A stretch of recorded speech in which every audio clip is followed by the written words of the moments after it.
เมลบุกลามินันเป็ดมาซาโดนา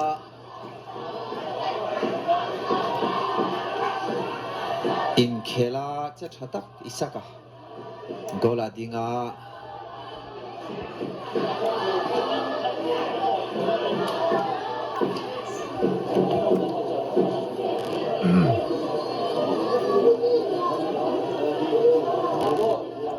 ลงตัวงะ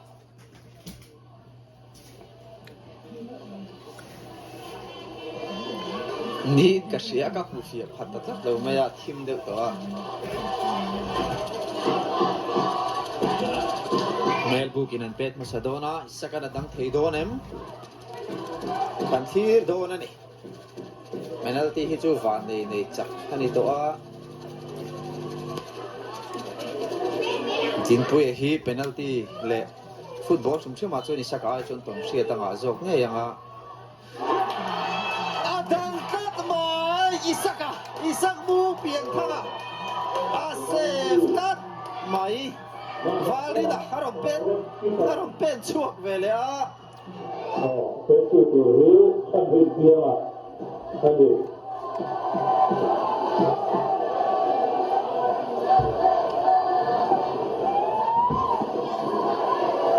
วาลีน่ะเป็นตัวน่ะอันนี้พอฮีซีเนียร์เพลย์อันนี้เพลย์ตัวเสียดน่ะลงตัวน่ะเป็นกอลแล้ววาลีน่ะเฮียน่ะเป็นกอลแล้วเวทให้ทุ่มมาอ่ะกันที่โดนนี่ดินปุยกอลดิ้งอ่ะเป็นเอาที่เวนตัวเลี้ยวรันตาลุอันนี้เซเวเล่ตัดมาดินปุยเล่นผู้ที่บาดที่เพื่อนท่านริมเพียงมาเปลี่ยนเราเสียเวลาอัลเป็นตัวเวอ่ะเอฟเรมอ่ะ0-0อันนี้ตัวน่ะเอฟเรมันเปิดเวลาโดนเอฟเรมฮิตเด็ดบอลเป็ดทีมกันที่ข้านี้มาเราจะไว้น่าจะวันในบิ๊กแล้ววะฟรีคิกกับโกลคำเต้นเป็ดเปร่าเป็นนัลตีเห็นเองอันโดนเพรสเซอร์ซัง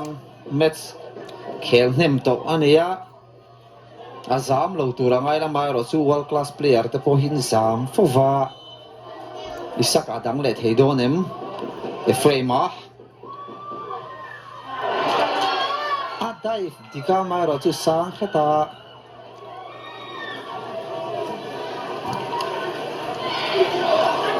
ใจอ่ะเราเป็นชัวก้าดินปุยเห็นดังเล็ดให้โดนเวียนเซฟตัดต่อมาอ่ะอันซีเนียร์เพลย์ปัตนี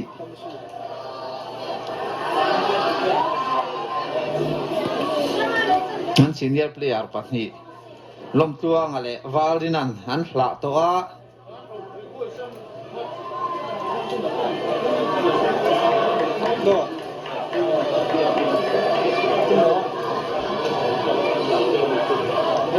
Zaya, yang sana kahkan penalti canginan sakna gol, akunga.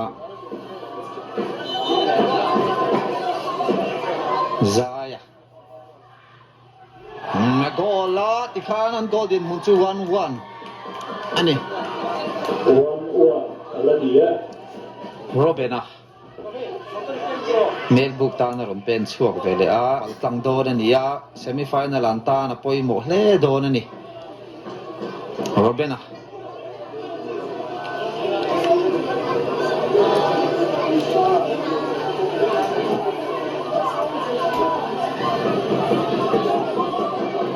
hi mel bukin an pathum pet na ni Robena Agola tikhan Melbourne in man suya karot lam hian an pet gol lo chuan 2-1 ani don ani boya a u valdi na khana pet gol lo to a u ming chet na ron hlia khu don nge tunin khela hian u nawin an ron ming chedon penalty hi chu van nei liêu kan ti lo thei dawa pet na laman dai flo chona goal ani meya ta a goal a ti khan an goal din hun chu ani Melbu lam tan lom sang a haron pen chuak ve le a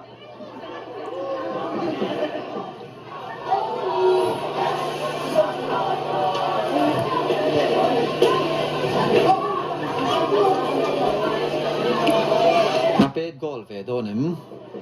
chu ala nia ei hin pali pet na ani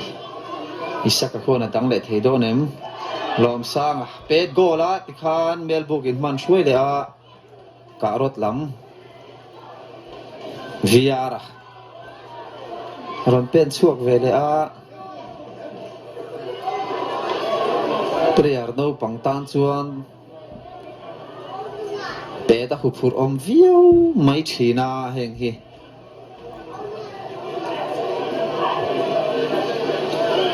khovel player langsar kan ti te poin no pet goal lo photo chuwang chuan a pet goal lo te hi dem tur an ni lo van nei le van duai ani zir thei poni na lang lo wani viara din puya na dang le ta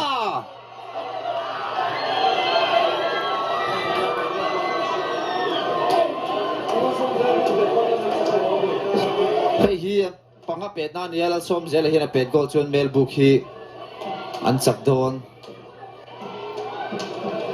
ani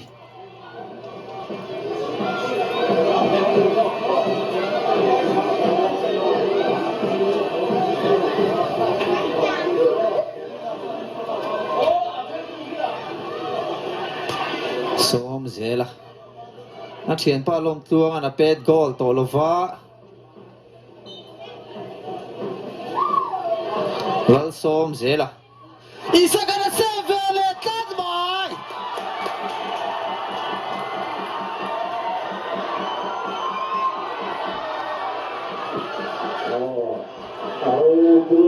rin puya haron pen chuaka keeper pani ten cha thadun khop maya tum ni ve ve an tang ta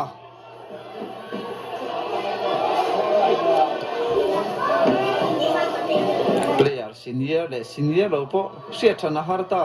karot lama valrinan aron misa Melbu lama an top player pani som zela le lom tuang an miss tat mai box yarin puya avan goal thaem tikhan an goal din huna in angle ta chia maya apet goal lo masa san chak lo don ta Melbu lam tan Melbu jersey hi sen ane dominance ye ka mu lei thei ta ta wa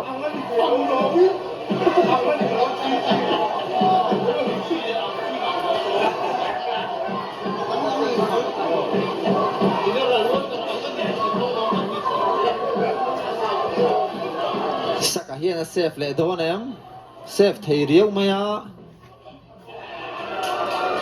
karot pet goal all sam ne mai karot lam hian an pet goal lo chuan an chak don lo ruat tika mun sia ma ni Melbu ta na pet goal tu kha nin ka sia ris vel mai to mai te mun har to e mai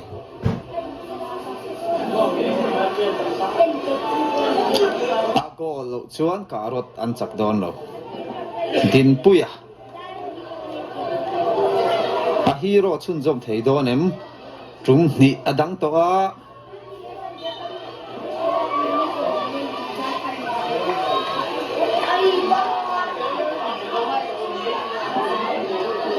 penalty spot so fu chi lo ang maya pe tura pieng so nan rem ulut em zel maya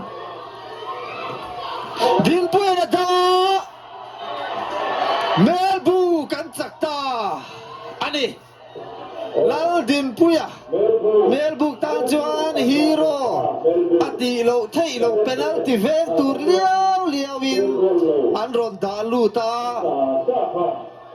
ruat dika pet aron tanga tikhan Melbu semi final at hen puita ani